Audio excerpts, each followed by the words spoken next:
பதிகம் சொல்லுங்க. மூணாவது நான் அந்த பஞ்சாயத்து பாருங்க. திருவாசகம் திருப்படை எழுச்சி 46வது பதிகம். இந்த 46வது பதிகத்தை எப்போ படித்தாலும் 45வது பதிகத்திலிருந்து எடுத்து பேசணும்னு சொல்லியிருக்கிறோம். அதை ஒரு பதிவாகவே போட்டிருக்கோம். அந்த அந்த மந்திரத்தில் சொல்லப்பட்டதை செய்யாத ஒருவர் இந்த திருப்படை எழுச்சியில் ஈடுபட முடியாது. அந்த மந்திரத்தை பொறுத்தளவில் யாத்திரைன்னு தான் சொன்னார். யாத்திரை போகிறோம்னு சொல்லலை. நல்லா கவனிங்க. அதாவது டூருக்கு அரேஞ்ச்மெண்ட்டு தான் பண்ணுறாரு. வேன் எடுத்துட்டாரு. எதில் 46 தான் வேனை எடுக்கிறாரு. திருப்படை எழுச்சினார். இந்த வித்தியாசம் புரியுதா உங்களுக்கு? திருப்படை எழுச்சின்னு சொன்னது இங்கே தான் சொல்கிறார்.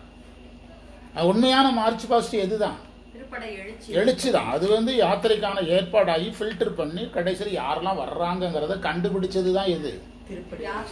அந்த திருப்படை எழுச்சியில் ஈடுபடுவதற்கான தகுதிகளை வரையறுத்து எல்லாம் செதுக்கி ஒதுக்கி சுத்தம் பண்ணி ஆட்களை ஃபில்டர் பண்ணி ரெடி பண்ணிட்டு எங்கே புறப்பட்டாரு? திருப்படை எழுச்சி. சிவஞானமாகிய வாளினை கையிலேந்திய தலைவனது பிரணவநாதமாகிய பறையை அறையுங்கள். பெருமை உடைய விடையில் ஏறும் தலைவருக்கு திங்கள் அல்லது அறிவாகிய வெள்ளை கொடையை எடுத்து பிடியுங்கள். திருநீட்டை அது சொன்னாதான் புரியும். எழுதினாலும் அப்படி போக முடியாதுங்க. அப்படி நேரடியாக பாடத்துக்கு போக முடியாது. பழசை எடுத்தால் தான் போக முடியும். குடையை பிடியுங்கள். திருநீட்டை உடம்பு முழுவதும் பூசிக்கொள்ளுங்கள். மாயா காரியமாகிய சேனைகள் நம்மை தாக்கும் முன்னே அருள் வெளியில் உள்ள இன்பம் தருகின்ற பதியை நாம் அடைவோம். கைப்பற்றுவோம்னா அடைவோம்னு அர்த்தம். குறிப்புரை பிரணவம் என்பது பஞ்சாக்கரம். இப்பதான் நான் சொன்னேன். வாக்குகள் தோன்றுவது சுத்தமாயிலன்னா சுத்தமாயை பாம்பும் சுத்தமாயி ஒன்று தான்னா 5 எழுத்தும் சுத்தமாயி ஒன்று தானா? பிரணவம்ங்கிறது பஞ்சாக்கரத்தை குறிக்கும். இந்த மந்திரத்தை சொல்ல சொல்ல வாசனாமலம் நீங்கும்.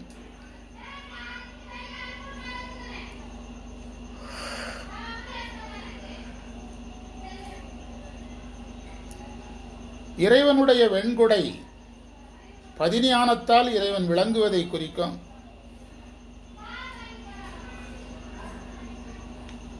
ஆனே என்றால் தன் நன்மையுடைய அர்த்தம். வானம் என்பது குறிக்கும். ஆன என்பது நன்மையை குறிக்கும். வானம் என்பது அருளை குறிக்கும். இதெல்லாம் பார்த்துட்டோம். ஒவ்வொன்றா இனி பார்த்தோம்னா முதல் மந்திரம் பார்க்கலாம். சிவஞானத்தை வாழ் என்றார். ஞானத்தை கொண்டு பாசம் நீக்கப்படுவதால் வாழ் என்றார்.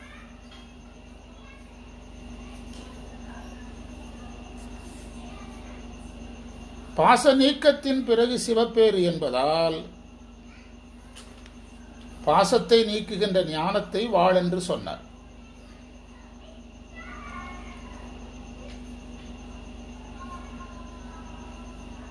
ஒரு படை எழும்போது இசைக்கருவிகள் முழங்குவாங்க. நம்ம வரலாற்று படங்கள், பொன்னியின் செல்வன் முதலிய வரலாற்று படங்கள், புராண படங்கள் எல்லாம் பார்த்தோம்னா ஒரு மாதிரி கொம்பு மாதிரி அதெல்லாம் வச்சு பயங்கரமான கருவிகள் வாசிப்பாங்க. அதே மாதிரி இதுக்கும் இசைக்கருவி வாசிக்கிறதுக்கு பறை அடிங்கிறார். அந்த பறை என்பது எதை குறிக்குதுன்னா ஓம் என்ற மந்திரத்தை அல்லது 5 எழுத்து மந்திரத்தை குறிக்கிறது.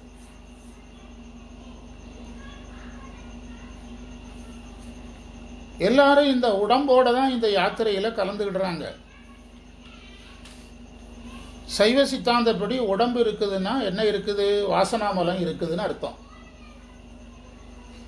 அப்போ இந்த பறை அடிப்பது மூலமாக என்ன மலம் போகணும்? வாசனாமலம் போகணும்னு அர்த்தம். பறை அடிப்பதன் மூலமாக வாசனாமலம் போக வேண்டும் என்பது குறிப்பு.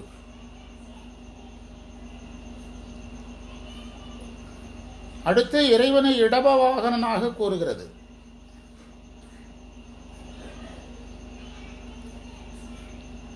இந்த இடத்தில் இடபத்தை நம்ம அறம்னு பார்க்கிறத விட சுத்தமான ஆன்மாக்களில் இறைவன் இருப்பதை, விளங்கி நிற்பதை பொருளாக கொள்ளலாம். சுத்தமான ஆன்மாக்களில் இறைவன் விளங்கி இருப்பதை பொருளாக கொள்ளலாம். இங்கே அறம் பேசுறதுக்கு ஏற்ற இடம் இது கிடையாது. போன பதிகத்தில் பேசலாம், இங்கே பேச முடியும்.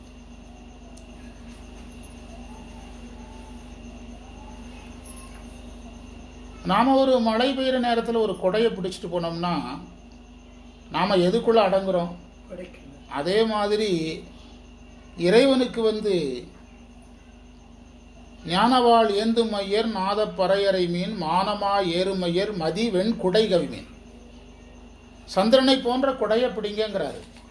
அந்த குடை எப்படி நாம் குடைக்குள்ளே அடங்குறோமோ அதே மாதிரி இறைவன் எதாக இருக்கிறான், இறைவன் பதிஞானமாக இருக்கிறான் என்பதை அந்த குடை குறிக்கிறதுன்னு சொல்கிறார் உரையில்.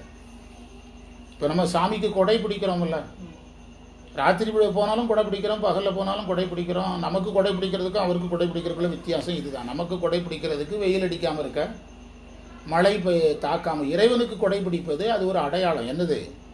இறைவன் இந்த கொடை சந்திரனை குறிக்கிறது, மதியை குறிக்கிறது. சந்திரனுக்கே ஒரு பேர் மதி தானே. மதியிலிருந்து தான் குளிர்ச்சி வருது, மதியிலிருந்து தான் நிழல் வருது. அது பல பொருள் எடுத்துக்கிடணும். எனவே இந்த குடை ஞானத்தை குறிக்கிறது, பதிஞானத்தை குறிக்கிறது அப்படின்னு குறிக்கிறார். எனவே ஞானம் இல்லாமல் இந்த திருப்படை எழுச்சி கிடையாது. பிற்காலத்தில் இதுக்கு பிரபஞ்ச போர்னே பேர் வச்சுட்டாங்க. பிரபஞ்சம் என்பது மும்மலம் சார்ந்தது அல்லது மாயை கண்மம் சார்ந்தது. இந்த மாயை கண்மத்தோடு சார்ந்ததோடு போர் செய்யணும்னா எதை வச்சு தான் போர் செய்ய முடியும்? ஞானத்தை வச்சு தானே போர் செய்ய முடியும். புரியுதா உங்களுக்கு? அதனால தான் அந்த போருக்கு இந்த ஞானம் தேவைங்கிறதுனால தான் ஞானத்தை திரும்ப திரும்ப பேசுறார்.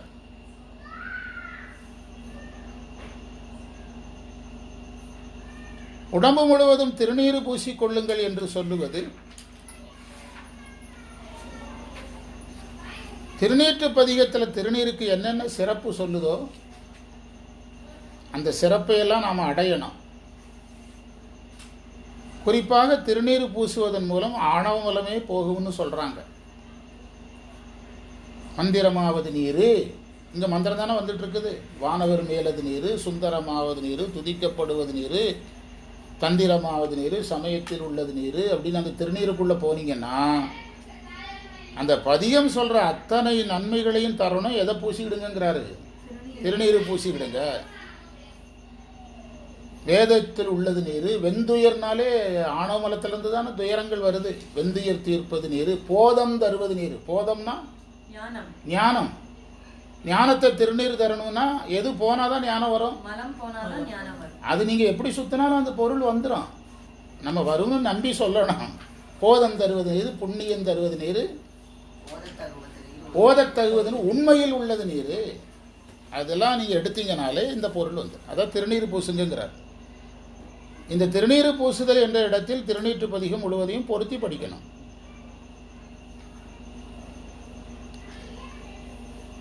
இந்த பிரபஞ்சம் நம்மை தாக்குவதற்குள்ளாக அருள் வெளியில் இருக்கிற இன்பத்தை நாம் அனுபவிக்கலாங்கிறார்.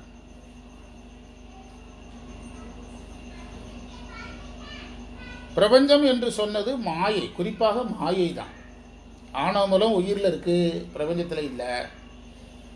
பிரபஞ்சத்தில் இருந்தாலும் அதை பற்றி நமக்கு கவலை இல்லை. எங்கே இருக்கிறது தான் நமக்கு முக்கியம்? உயிரில் இருக்கிறது தான். உயிரிலிருந்து தானே உயிரை தானே மறைக்குது. ஆணவ மூலம் உயிரில் இருக்கிறது. கண்மமும் எது சார்ந்தது? உயிர் சார்ந்தது. மாயை தான் எங்கே இருக்குது? வெளியே இருக்குது. அதனால இங்கே இது பிரபஞ்சம். அதனால தான் என்ன போர்னு பேர் வச்சாரு? பிரபஞ்ச போர். மாயையிலிருந்து விடுபட்டாலே வினையிலிருந்து விடுபட்டுரும் உயிர். மாயை வினையும் போனாலே ஆணவ மூலம் போறதா இருந்தால் தான் அந்த மாயை வினை என்ன செய்யும்? போகும். நீங்கள் சிவஞான போதம் 7ஆம் நூற்பா 8ஆம் நூற்பாவுக்குள்ள இந்த பிரபஞ்சம்ங்கிறது நிறைய இடத்துல வரும். இப்போ நீங்கள் படித்ததெல்லாம் போய் வீட்டில் எடுத்து பாருங்கள். இந்த பிரபஞ்சம்ங்கிறது நிறைய இடத்துல வரும். இறைவனுக்கு முன்னால், சூரியனுக்கு முன்னால் இருள் போல் பிரபஞ்சம் ஒதுங்கி கொள்ளும் வருதா? ஆனால் உயிருக்கு முன்னால் அது விளங்கி தோன்றும். யாருக்கு முன்னால் விளங்கி தோன்றாது? முன்னால் விளங்கி தோன்றாது வருதா? ஆனால் உயிரை பற்றி சொல்லும்போது என்ன சொல்கிறாரு? உயிரை பற்றி சொல்லும்போது இறைவன் மனம்னு மலர்னா உயிர் வந்து மனம் மாதிரி நிற்கும், தனியாக நிச்சயாது நிற்காதுன்னு சொன்னார்ல, அதே தான்.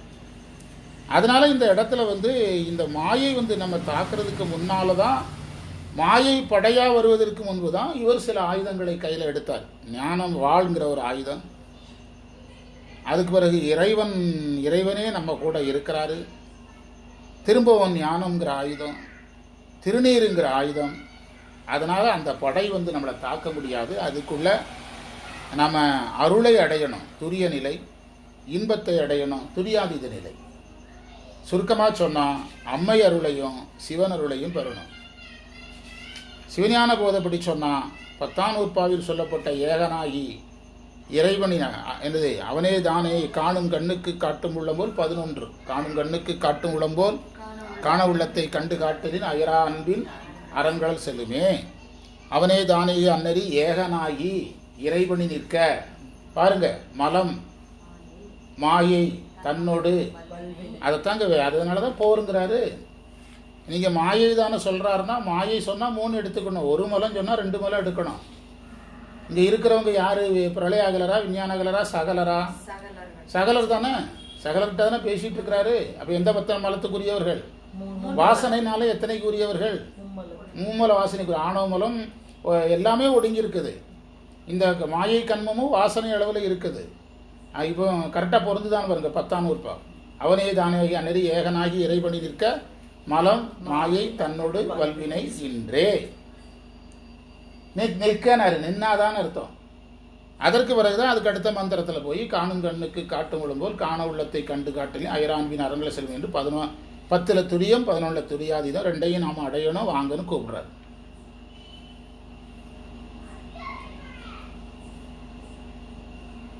இது தொடர்ச்சியை நம்ம பின்னால் பிறகு பார்க்கலாம். இன்று நமக்கு கிடைத்த அனைத்து சிறப்புகளையும் நம்முடைய குருநாதர் சம்பந்த சரணாலய அடிகள் திருவடிகளில் எண்ணமலர்களாக சமர்ப்பித்து எதியமை பணிகொடும் ஆரதி கேட்போம் எம்பெருமான் பள்ளி எழுந்தருடன் நாளை பணி நோக்கி செல்வோம். சிவாய நம சிவாய நம.